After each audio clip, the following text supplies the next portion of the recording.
പിതാവും പുത്രനും പരിശുദ്ധാത്മാവുമായ ത്രിയേക ദൈവത്തിൻ്റെ തിരുനാമത്തിന് എന്നേക്കും മഹത്വമുണ്ടായിരിക്കട്ടെ. ആമേൻ. കർത്താവിനാൽ ഏറ്റവും അനുഗ്രഹിക്കപ്പെട്ട പ്രിയ സഹോദരങ്ങളെ, പരിശുദ്ധ ത്രിത്വത്തിന് ഹൃദയത്തിൽ ഇടമൊരുക്കി അവിടുത്തെ ആത്മമിത്രങ്ങളും കൂട്ടുവേലക്കാരുമാകാൻ മിസ്റ്റിക്കൽ മാർഗത്തിലൂടെ നാം ആരംഭിച്ച നോമ്പുകാല ധ്യാനത്തിൻ്റെ 5-ാം ദിവസത്തിലേക്ക് ഏവർക്കും സ്വാഗതം. ഇന്ന് നമ്മുടെ ധ്യാനത്തിനായി നൽകപ്പെട്ടിട്ടുള്ള സുവിശേഷ ഭാഗം ലൂക്ക 12:8-12 വരെയുള്ള വാക്യങ്ങൾ. വളരെ ശ്രദ്ധിച്ച് അർത്ഥം മനസ്സിലാക്കേണ്ട ഒരു തിരുവചന ഭാഗമാണിത്. ഈ വചനഭാഗത്തെ 12:1-7 വരെയുള്ള വാക്യങ്ങളോട് ചേർത്ത് മനസ്സിലാക്കാൻ ശ്രമിച്ചാലേ അതിൻ്റെ പൂർണ്ണമായ അർത്ഥം ഉൾക്കൊള്ളാൻ കഴിയൂ.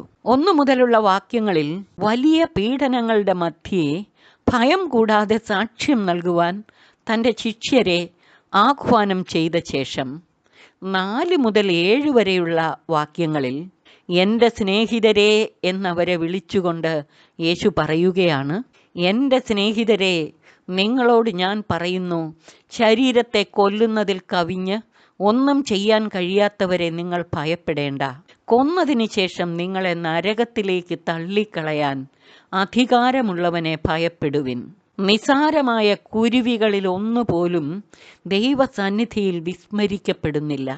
ദൈവസന്നിധിയിൽ നിങ്ങൾ അനേകം കുരുവികളെക്കാൾ വിലയുള്ളവരാണെന്ന് കർത്താവ് പറയുകയാണ്. നിങ്ങൾ വിലപ്പെട്ടവരാണ്. ദൈവം നിങ്ങളെ അറിയുന്നു. നിങ്ങളുടെ തലമുടി ഇഴ പോലും എണ്ണപ്പെട്ടിരിക്കുന്നു. അതിനാൽ നിങ്ങളെ പീഡിപ്പിക്കുന്നവരെ നിങ്ങൾ ഭയപ്പെടേണ്ട. 7-ാം വാക്യത്തിൻ്റെ തുടർച്ചയായി 11-12 വാക്യങ്ങൾ കൂടെ ശ്രദ്ധിക്കുക. സിനഗോഗുകളിലും അധികാരികളുടെയും ഭരണാധിപന്മാരുടെയും മുമ്പിലും നിങ്ങളെ പീഡിപ്പിക്കുന്നവർ നിങ്ങളെ കൊണ്ടുപോകും. അപ്പോൾ എങ്ങനെ ഉത്തരം കൊടുക്കണമെന്നും എന്ത് പറയണമെന്നും ഉത്കണ്ഠാകുലരാകേണ്ട. എന്താണ് പറയേണ്ടതെന്ന് ആ സമയത്ത് പരിശുദ്ധാത്മാവ് നിങ്ങളെ പഠിപ്പിക്കും. പരിശുദ്ധാത്മാവ് ധൈര്യം നൽകുകയും ചെയ്യും. ഭയം കൂടാതെ യേശുവിന് സാക്ഷ്യം നൽകുന്നവർക്ക് അവിടുന്ന് നൽകുന്ന പ്രതിഫലം അഥവാ അനുഗ്രഹം എന്തെന്നാണ് 8-9 വാക്യങ്ങളിൽ പറയുന്നത്. ഞാൻ നിങ്ങളോട് പറയുന്നു, മനുഷ്യരുടെ മുമ്പിൽ എന്നെ ഏറ്റുപറയുന്ന ഏതൊരുവനെയും ദൈവത്തിൻ്റെ ദൂതന്മാരുടെ മുമ്പിൽ മനുഷ്യപുത്രനും ഏറ്റുപറയും. മനുഷ്യരുടെ മുമ്പിൽ എന്നെ തള്ളിപ്പറയുന്നവൻ ദൈവത്തിൻ്റെ ദൂതന്മാരുടെ മുമ്പിലും തള്ളിപ്പറയപ്പെടും. ഇവിടെ മനുഷ്യപുത്രനെന്ന് യേശു തന്നെ വിശേഷിപ്പിക്കാൻ കാരണം, സമാന്തര സുവിശേഷങ്ങളിൽ യേശുവിൻ്റെ 2-ാം വരവിനെക്കുറിച്ച് അവിടുന്ന് പറയുമ്പോൾ മനുഷ്യപുത്രനെന്നാണ് തന്നെ അവിടുന്ന് വിശേഷിപ്പിക്കുന്നത്. യേശുവിനെ ഭയം കൂടാതെ സാക്ഷ്യപ്പെടുത്തുന്നവരെ അവിടുന്ന് തൻ്റെ ദൂതരോടൊത്ത് മഹത്വത്തോടെ എഴുന്നള്ളി വരുമ്പോൾ ഏറ്റുപറയും. സ്വർഗത്തിൽ പിതാവിൻ്റെ സന്നിധിയിലും ഏറ്റുപറയുമെന്ന് മറ്റൊരു സന്ദർഭത്തിൽ യേശു പറഞ്ഞിട്ടുണ്ട്. എത്ര വലിയ ഭാഗ്യമാണിത്!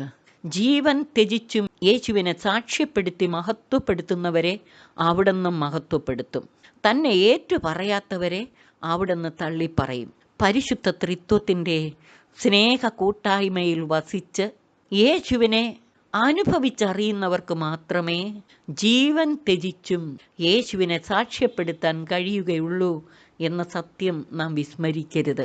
10-ാം വാക്യത്തിൽ യേശു പറയുന്നു, മനുഷ്യപുത്രനെതിരായി സംസാരിക്കുന്നവനോട് ക്ഷമിക്കപ്പെടും, എന്നാൽ പരിശുദ്ധാത്മാവിനെതിരായി ദൂഷണം പറയുന്നവനോട് ക്ഷമിക്കപ്പെടുകയില്ല.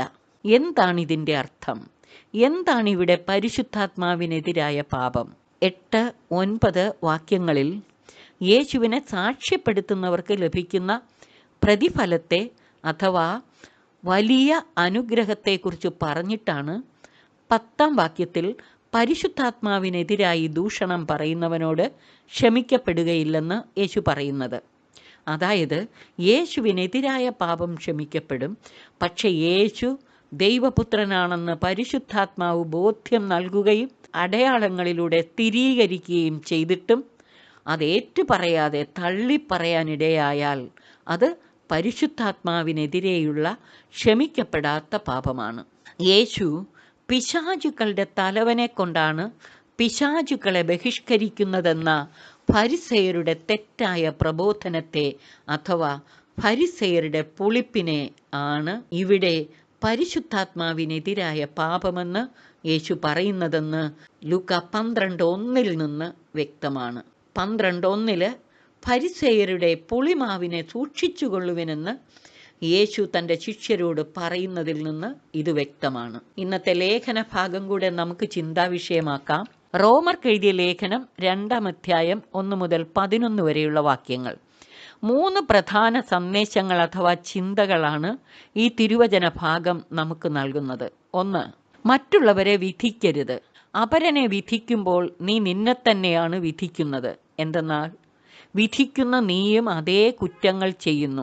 മറ്റുള്ളവരെ വിധിക്കുകയും എന്നാൽ അവ തന്നെ പ്രവർത്തിക്കുകയും ചെയ്യുന്ന മനുഷ്യ, ദൈവത്തിൻ്റെ വിധിയിൽ നിന്ന് ഒഴിഞ്ഞു മാറാൻ സാധിക്കുമെന്ന് നീ വിചാരിക്കുന്നുവോ? അതോ അവിടുത്തെ നിസ്സീമമായ കരുണയും സഹിഷ്ണുതയും ക്ഷമയും നീ നിസ്സാരമാക്കുകയാണോ ചെയ്യുന്നത്? ഈ തിരുവചന ഭാഗവും ഈ ചോദ്യവും നമ്മുടെ അന്തരംഗത്തിൽ സദാ മുഴങ്ങണം. ഈ ലേഖനഭാഗത്തെ 2-ാമത്തെ ചിന്ത, നിന്നെ അനുതാപത്തിലേക്ക് നയിക്കുകയാണ് ദൈവത്തിൻ്റെ കരുണയുടെ ലക്ഷ്യമെന്ന് നീ അറിയുന്നില്ലേ? എന്നാൽ ദൈവത്തിൻ്റെ നീതിയുക്തമായ വിധി വെളിപ്പെടുന്ന ക്രോധത്തിൻ്റെ ദിനത്തിലേക്ക് നീ നിന്റെ കഠിനവും അനുതാപരഹിതവുമായ ഹൃദയം നിമിത്തം നിനക്കു തന്നെ ക്രോധം സംഭരിച്ചു വയ്ക്കുകയാണ്. നാം അനുതപിച്ച് കർത്താവിലേക്ക് തിരിയണം. തെറ്റുകാരോട് കരുണ കാണിച്ച് അവരെ അനുതാപത്തിലേക്ക് നയിക്കുകയും അവർക്ക് വേണ്ടി പരിഹാരം ചെയ്ത് പ്രാർത്ഥിക്കുകയും ചെയ്യണം. ഈ ലേഖനഭാഗത്തെ 3-ാമത്തെ ചിന്ത, ഓരോരുത്തർക്കും താങ്കളുടെ പ്രവൃത്തിക്കനുസരിച്ച് അവിടുന്ന് പ്രതിഫലം നൽകും. സത്കർമ്മത്തിൽ സ്ഥിരതയോടെ നിന്ന് മഹത്വവും ബഹുമാനവും അക്ഷയത്വവും അന്വേഷിക്കുന്നവർക്ക് അവിടുന്ന് നിത്യജീവൻ പ്രദാനം ചെയ്യും. സ്വാർത്ഥമതികളായി സത്യത്തെ അനുസരിക്കാതെ ദുഷ്ടതയ്ക്ക് വഴങ്ങുന്നവർ കോപത്തിനും ക്രോധത്തിനും പാത്രമാകും. തിന്മ പ്രവർത്തിക്കുന്ന ഏതൊരുവനും ക്ലേശവും ദുരിതവും ഉണ്ടാകും. എന്നാൽ നന്മ പ്രവർത്തിക്കുന്ന ഏതൊരുവനും മഹത്വവും ബഹുമാനവും സമാധാനവും ഉണ്ടാകും. ദൈവസന്നിധിയിൽ മുഖം നോട്ടമില്ല. പ്രിയമുള്ളവരെ, മത്തായി എഴുതിയ സുവിശേഷം 6:6 കർത്താവ് നമ്മെ ഉദ്ബോധിപ്പിച്ചതുപോലെ സുവിശേഷത്തിലെയും ലേഖനത്തിലെയും ധ്യാന ചിന്തകൾ മൗനത്തിൻ്റെയും ഏകാന്തതയുടെയും ഹൃദയ നിശബ്ദതയിൽ നമുക്ക് ഹൃദയത്തിൽ സംഗ്രഹിച്ച് നിരന്തരം ധ്യാനിക്കാം. മിസ്റ്റിക്കൽ ധ്യാന മാർഗത്തിലെ പരിശുദ്ധാത്മാവിൻ്റെ പ്രവർത്തനത്താലാണ് ഇവയെല്ലാം ഓർമ്മയിലും ചിന്തയിലും സൂക്ഷിക്കാനും പരസ്പരം കോർത്തിണക്കി ഹൃദയത്തിൽ സംഗ്രഹിച്ച് ധ്യാനിക്കാനും നമുക്ക് സാധിക്കുന്നത്. നോമ്പിൻ്റെ 1-ാം ഞായറിൽ നോമ്പിൻ്റെ അർത്ഥവും പ്രാധാന്യവും ലക്ഷ്യവുമെല്ലാം നാം മനസ്സിലാക്കി. ശുഭക്കോനോ ദിനത്തിൽ പൂർണ്ണ ഹൃദയത്തോടും പൂർണ്ണാത്മാവോടും സർവശക്തിയോടും കൂടെ ദൈവത്തെ സ്നേഹിക്കുന്നതിനും ശുശ്രൂഷിക്കുന്നതിനും പകരമായി ശാരീരിക ഭക്ഷണം അഥവാ ജഡമോഹങ്ങളും ജീവനും സമ്പത്തും അധികാരവുമെല്ലാം എങ്ങനെ മനുഷ്യനെ പ്രലോഭിപ്പിച്ച് ദൈവത്തിൽ നിന്ന് അകറ്റുന്നുവെന്നും എങ്ങനെ അവയെ ജയിക്കാമെന്നും നാം മനസ്സിലാക്കി. യേശുവിനെ പോലെ ഉപവാസത്താലും പിതാവായ ദൈവത്തോടുള്ള അചഞ്ചലമായ സ്നേഹവും അനുസരണവും മൂലവും വചനത്തിൻ്റെയും പരിശുദ്ധ കുർബാനയുടെയും ശക്തിയാലും നമുക്കും പ്രലോഭനങ്ങളെ ജയിക്കാം. ഇപ്രകാരം തിരുസഭയോട് ചേർന്ന് പരിശുദ്ധമായ നോമ്പനുഷ്ഠിക്കാനും സഭയ്ക്കു വേണ്ടിയും ലോകത്തിനു വേണ്ടിയും പ്രാർത്ഥിക്കാനും പാപപരിഹാരാർത്ഥമുള്ള പ്രായശ്ചിത്ത പ്രവൃത്തികൾ അനുഷ്ഠിക്കാനും നമുക്ക് പരിശ്രമിക്കാം. പരിശുദ്ധ ത്രിത്വത്തിൻ്റെ സ്നേഹ കൂട്ടായ്മയിൽ വസിച്ച് ഭയം കൂടാതെ യേശുവിന് സാക്ഷ്യം നൽകാം. അനുതാപപൂർവം കർത്താവിൻ്റെ കരുണയിൽ ആശ്രയിച്ച് നമ്മെ തന്നെയും ലോകത്തെയും വിശുദ്ധീകരിച്ച് ത്രിയേക ദൈവത്തിൻ്റെ സ്നേഹ കൂട്ടായ്മയിൽ ഒന്നിപ്പിക്കാം. അതിനായി സർവശക്തൻ നമ്മെ അനുഗ്രഹിച്ച് ആശീർവദിക്കട്ടെ. പിതാവിനും പുത്രനും പരിശുദ്ധാത്മാവിനും സ്തുതി, ആദിമുതൽ എന്നേക്കും ആമേൻ.